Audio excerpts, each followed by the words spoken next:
நான் கொஞ்சம் கூட எதிர்பார்க்கலங்க. இந்த அளவுக்கு இருக்குன்னு சொல்லி. அப்படி என்னத்த சொல்றேன்னு தானே கேட்குறீங்க. அடையார்ல இருக்க வடசபரி ஐயப்பன் கோயிலுக்கு தான் சனிக்கிழமை அன்னைக்கு போயிருந்தோம். கேரளால ஐயப்பன் கோயில் எப்படி இருக்குமோ, அதே மாரி 18 படி வச்சு கொஞ்சம் கூட மாற்றம் இல்ல.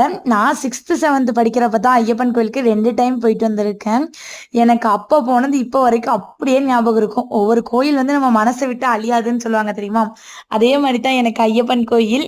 இங்க வந்ததும் எனக்கு அவ்ளோ ஹாப்பி ஆயிடுச்சு.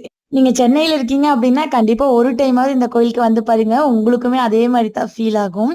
ஐயப்பன் கோயில்ல சுவாமியெல்லாம் கும்பிட்டு அப்படியே பெசன்ட் நகர் பீச் தான் போயிட்டோம். கொஞ்ச நேரம் அங்க டைம் ஸ்பெண்ட் பண்ணிட்டு, ஆன் தி வேல ஒரு எக்ஸ்போவும் பார்த்திருந்தோம். பார்த்துட்டு எப்படி உள்ள போகாம இருக்க முடியும்? கடைகள்லாமே க்ளோஸ் ஆகுற டைம் தான். இருந்தாலும் அங்க கலெக்ஷன்ஸ் எப்படி இருக்குன்னு தான் பார்க்க போயிருந்தோம். நெறைய ஷார்ட்ஸ்ல வந்து நான் இது பார்த்துருக்கேன். பார்க்கும்போதே கலெக்ஷன்ஸ் வேற லெவல்ல இருக்கும். நேர்ல பார்த்தோம் அத விட சூப்பரா இருந்துச்சு.